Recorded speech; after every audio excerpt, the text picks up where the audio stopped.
At sa video kong ito, makikita na natin ng personal ang sabsaban kung saan pinanganak si Jesucristo.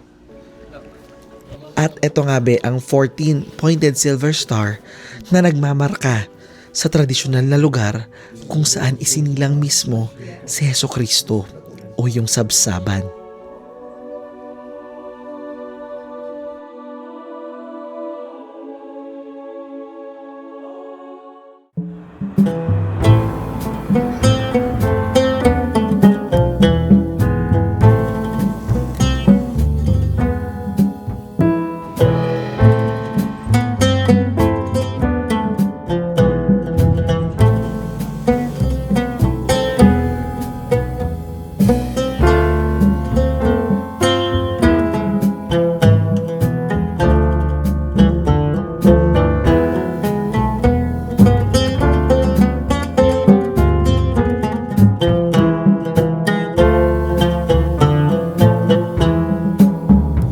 Los bienvenidos cantan con suspiros de amor.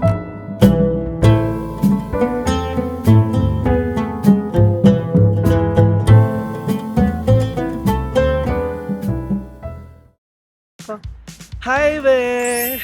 It's me, Francis Kanye, and welcome back to my channel. And syempre be, it's a brand new day here in the city of Jerusalem.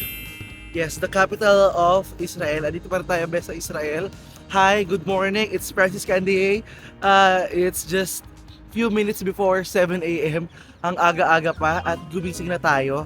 Dahil for today's video, kung hindi ka pa nakasubscribe, mag-subscribe ka na. At kung hindi mo pa ako napapalo sa aking social media accounts at Francis Kanye, sa Instagram, sa TikTok, sa Facebook, i-follow mo na ako, be.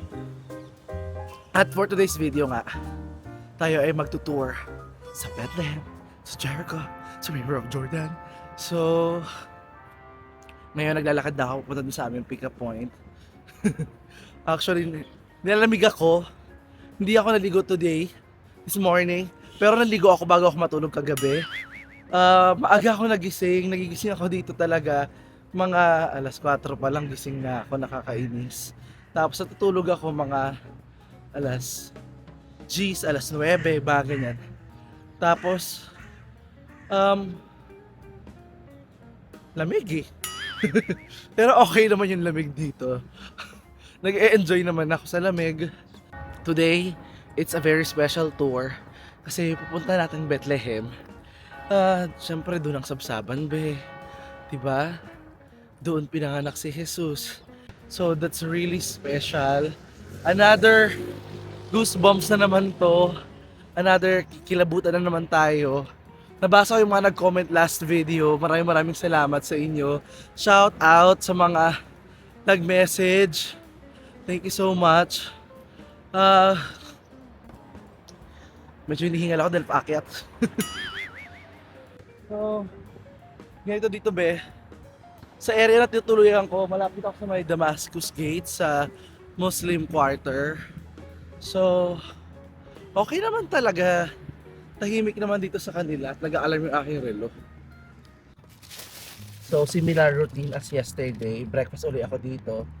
At ang breakfast ko ay nagkakahalaga na 80. Wow, ang mahal. Nagdagdag ako ng mga ingredients kasi. So, bumili ako ng hotdog, sausage para. Ay, mahal pala nito. 22. Grabe. Kaya hirap kay Francis. Nag-check ng presyo after bumili. Para ihalo natin sa ating ramen. So, bumili ulit ako ng mga ganito, breakfast, same old. Tapos yung hintayan namin, dito lang naman. So, tanaw ko siya from here. May kita ko ulit pag dumating na yung sundo namin.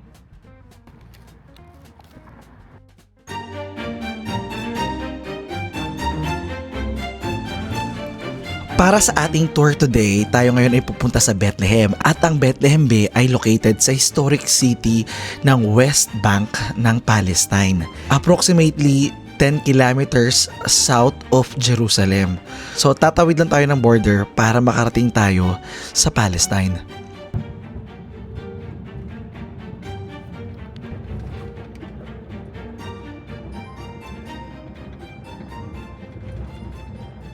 And guys, this city here is called Beit Sahur city. And what's the meaning of Beit Sahur here? Beit Sahur, Beit means house. And Sahur means the people who stay awake all the night to take care of something. Ang Bet Sahur ay kilala bilang lungsod ng mga bukid ng pastol o City of the Shepherd's Field at isa sa mga huling bayan sa Palestine na may malaking populasyon ng mga Kristiyano. So this city is called Beit Sahur, the city of the shepherds. It's about 2 kilometers to the east of Bethlehem. Bethlehem is at the top of the hill over there in front of us. Here there are 15,000 people living. 75% of them are Christians, mostly Orthodox. Pagkatawid nga namin ng Palestine, naramdaman ko talagang nagbago yung environment na ginagalawan namin. Malayong-malayo na siya sa itsura ng Israel. Mararamdaman mo na mas payak na ang pamumuhay ng mga tao dito.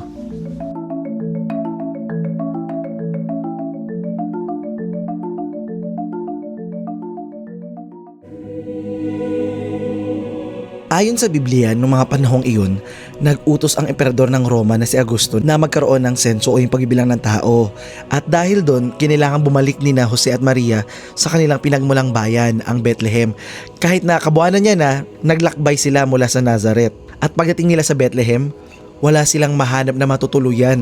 Dahil sa awa ng isang may-ari ng bahay o dahil na rin sa siksikan, pinayagan na lang silang tumuloy sa silungan ng mga hayop na madalas nasa loob ng kuweba o nasa dulo ng mga bahay. At doon isinilang ni Maria si Jesus. Binalot niya ang sanggol ng lampin at hiniga ito sa sabsaban.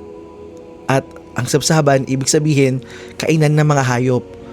Ang simpleng sabsaban ang nagsilbing unang higaan ng itinuturing na hari ng mga hari. At pagkalipas nga ng halos 1,700 years, ito na yung itsura ng sabsaban. Ipinatayo ng emperador ng Roma na si Constantine at ng kanyang ina na si Helena ang unang simbahan sa ibabaw ng groto o yung pinaniniwalaang sabsaban kung saan pinanganak si Jesus. Papasok rito ay dadaan tayo sa isang maliit na pintuan na ginawa pa nung panahon ng mga Ottoman bilang tanda ng paggalang at nung unang panahon ginawa rin ito upang hindi makapasok yung mga magnanakaw na nakakabayo.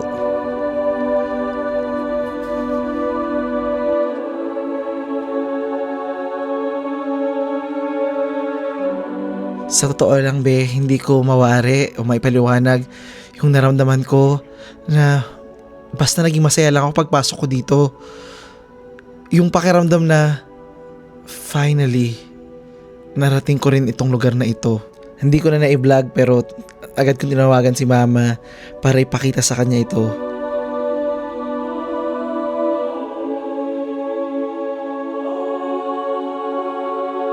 Isang mataimtim na panalangin ng pasasalamat ang binanggit ko dito at syempre sinama ko na rin kayo sa mga panalangin ko na sana yung may mga sakit gumaling, lahat ng may mga pinagdadaanan maharap nila at mas maging matapang sila sa pagharap sa hamon ng buhay. At ikaw din kung may panalangin ka dyan sambatin mo na ito ng buong puso.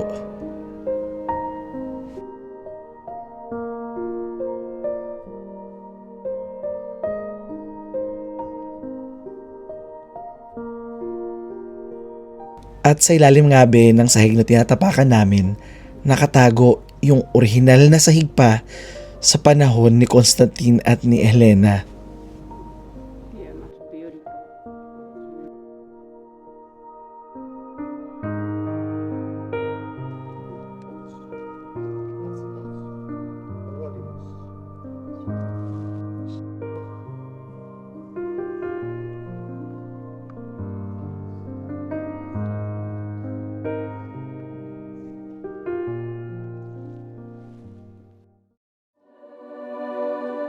At bago naman tayo magtungo doon sa sabsaban, pumunta muna kami dito sa kabilang side ng kuweba sa ilalim ng simbahan kung saan tumira si San Jeronimo.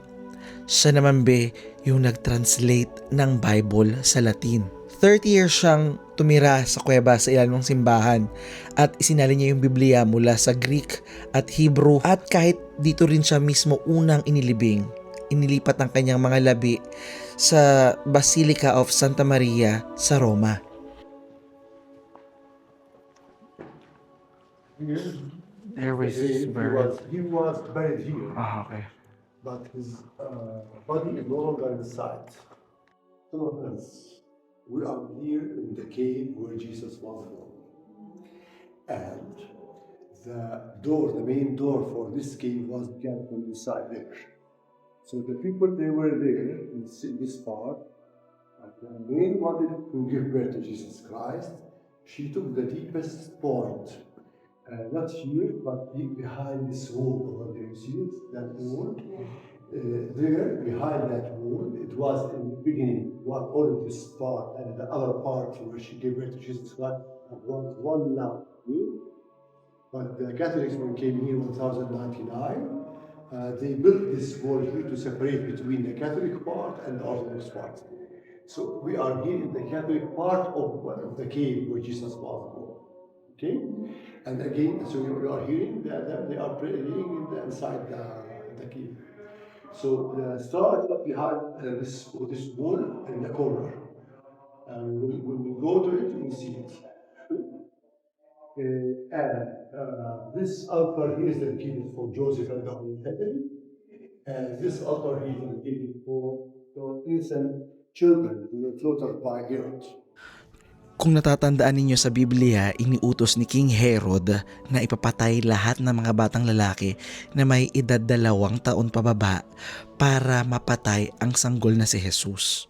Now let me tell you the story of the king. There are 3 kings, they were from the east, and they came first to Jerusalem for the star. And there they asked, where is the one who has been born a king for the Jews?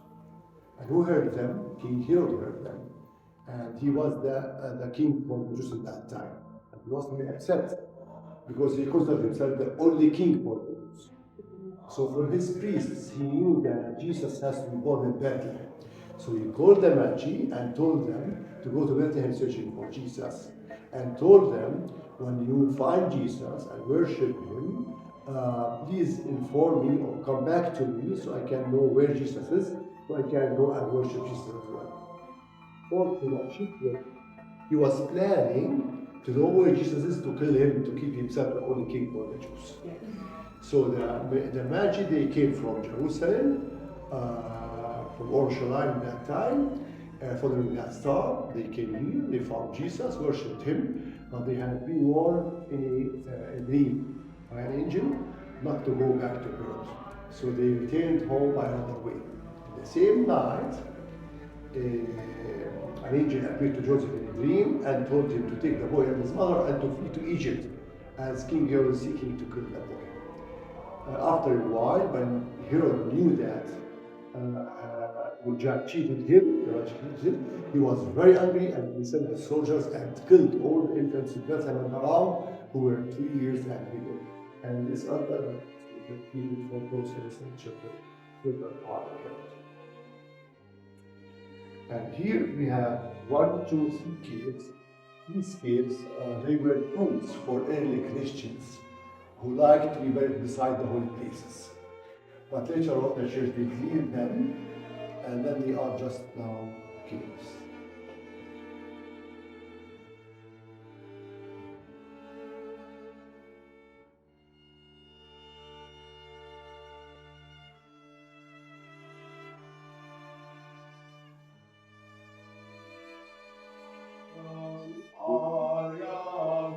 All the stars.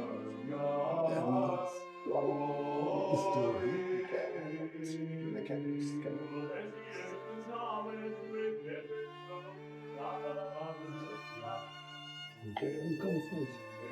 So they are praying, the Armenians are praying behind this door to the side of the star. So when you go to visit the star, you will see this door from the other side.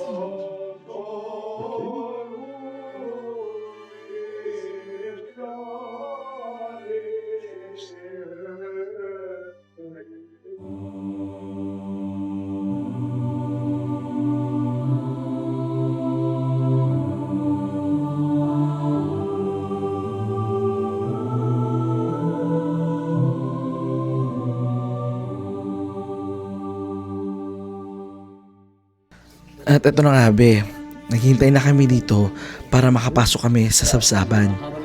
At kung kanina unti lang kaming turista, ngayon medyo dumami-dami na kami. Maraming turista dito ang nanggaling pa sa iba't ibang parte ng mundo. May mga European, may mga African, may mga Arabs, Asian, at mga puti. After 5 minutes. Okay, no problem. Sit down.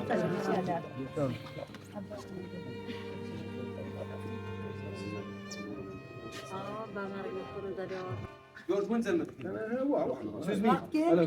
أني باني باكو سيف كم واحد اوكي سيف شنين انا خلص بشاشة استنى شوي يعني كلهم دقيقتين كلهم بنزلوا دقيقتين تحت هذه بتنام تحت على النجمه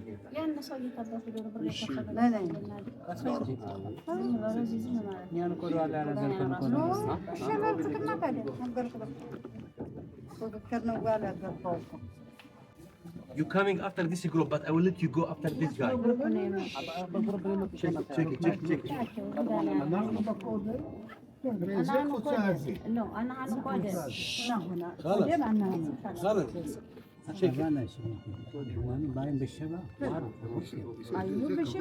خلاص, you will go, but silent.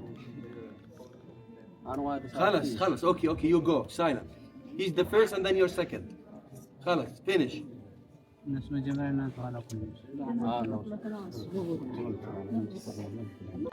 Then you. Gotta go. Go. Yeah. Finish. Yeah. Wait. Where is my group? Stand here. Come on now. Okay, wait. Wait.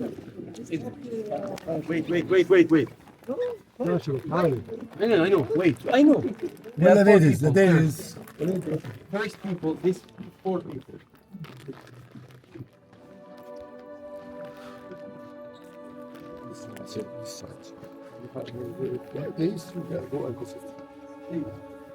Go from this side. One line, please. At eto nga be ang 14-pointed silver star na nagmamarka sa tradisyonal na lugar kung saan isinilang mismo si Hesukristo o yung sabsaban.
Dito tayo ngayon guys sa Milky Grotto or Milk Grotto. Ito be ang Milk Grotto o kilala rin bilang Margaret City Mariam o Grotto of Our Lady. Isa tong sagradong kuweba dito sa Bethlehem na matatagpuan malapit lang sa Church of the Nativity. Ayon sa tradisyon, dito pansamantalang nagtago sina Maria, Jose at si Baby Jesus bago sila tumakas patungong Ehipto upang makaiwas sa pag-uusig ni Haring Herodes. Ang pinakasikat na kwento tungkol dito ay nangyari noong nagpapasuso si Mama Mary kay Baby Jesus. Pumatak yung gatas sa sahig at dahil dito ang dating kulay rosas o madilim na kuweba ay naging matingkad na puti. At hanggang ngayon mapapansin ang puting kulay ng mga dingding nito sa loob ng grotto. At dahil sa kwentong ito, ang Milk Grotto ay naging dambana para sa mga mag-asawa at mag-ina for fertility. At dito naman sa loob ng Milk Grotto matatagpuan din ang imahe ni Mama Mary habang nagpapasuso kay Jesus.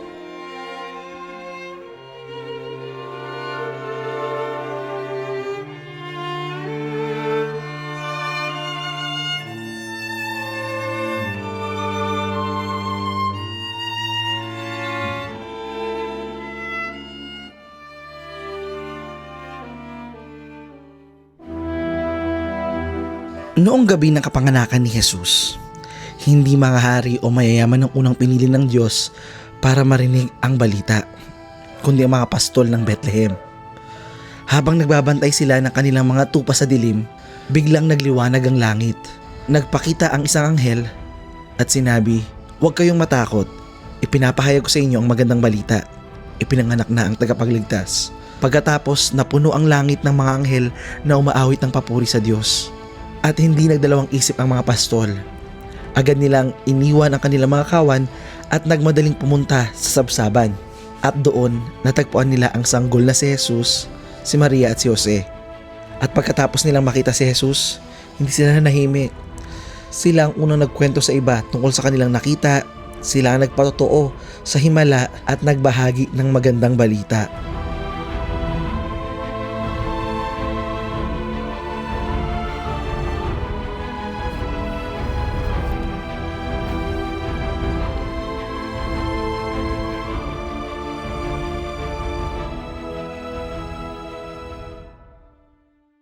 Jerusalem for the first time. And these two hands go to each other. The right hand is for Jesus Christ, and the left hand is for Francis Assisi. He's the one who established the Franciscans. Yes. This is called the wilderness of Judea or wilderness of Jerusalem. And what do you think? What is the difference between desert and the wilderness? Wilderness. Wild. You can grow stuff. You can grow stuff. Animals. Yeah. Animals. Animals, Yeah. grass. Farm. Good. Like- So the desert is nothing in it. Yeah. Mhm. Yeah. It's just empty. But here we can see some grass growing up Mhm. and also some animals. Nice. That's why the shepherds, they were here in this site. They were very close to that wilderness. So they could take the flocks to that part there over there, to that side, to feed them, to feed the animals with that grass growing up there. And also this city here, Beit Sahur city, is in the middle between the wilderness in the east and between the fertile lands in the west. So to the west is Bethlehem, and it's higher. You saw it, I think it's at the top of the hill. And going more to the west, it will be more higher. Much rain and also fresh air. So they were in the middle. In some days they go to the wilderness over there. In other days, especially in summertime, they would go to the fertile lands, to the highlands, to the west. And the glory of the Lord shone around them, and they were very terrified. But the angel told them, "Don't be afraid.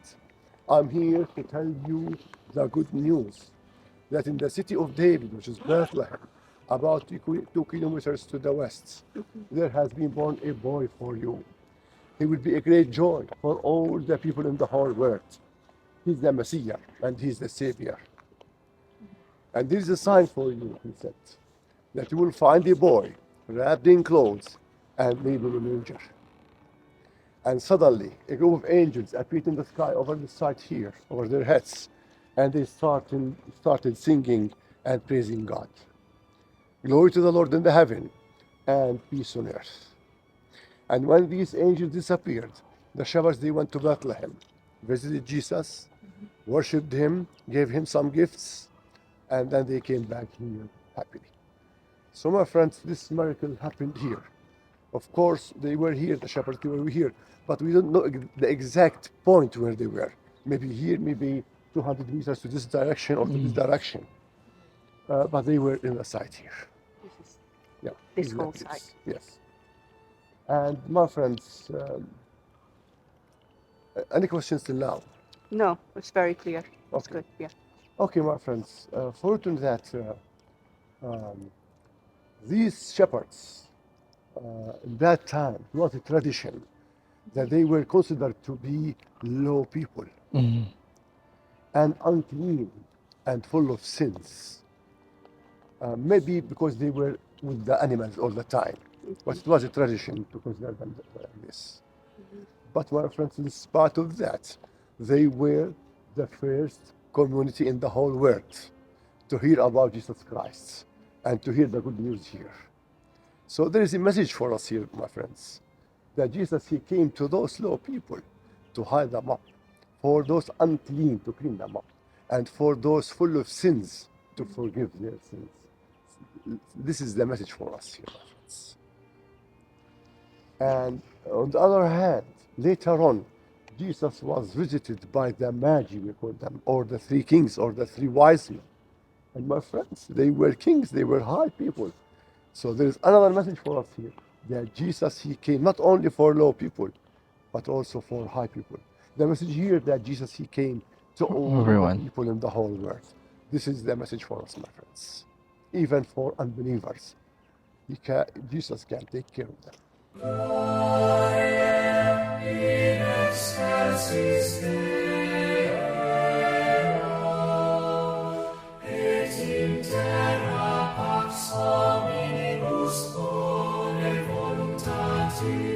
Luwalhati sa Diyos sa kaitasan at sa lupawi kapayapaan sa mga kinalulugdan. Iyan, pinupuri ka't dinarangal, sinasamba ka namin, ipinagbubunyi ka namin, pinasasalamatan ka namin sa dakila mong kapurihan. Glorificamos te, benedicimos te, adoramos te, glorificamos te. Papuri sa Diyos sa kaitaasan, gloria in excelsis Deo, laudamos te, adoramos te, in gloria Dei Patris. Panginoong Diyos, Hari ng langit, Diyos amang makapangyarihan sa lahat, Panginoong Hesu Kristo, buktong na anak, Kordero ng Diyos, anak ng Diyos Ama, Domine Deus Rex, Caelestis, Filius Patris, Agnus Dei, Miserere Nobis. Ikaw na nag-aalis ng kasalanan ng daigdig, maawa ka sa amin, tanggapin mo ang aming kahilingan. Qui tollis peccata mundi, suscipe de precaionem nostram, tu solus sanctus, tu solus Dominus, tu solus altissimus, Jesu Christe. Kasama ng Espiritu Santo, sa kadakilanan ng Diyos Ama. Amen. Amen. Cum Sancto Spiritu, in gloria Dei Patris. Amen.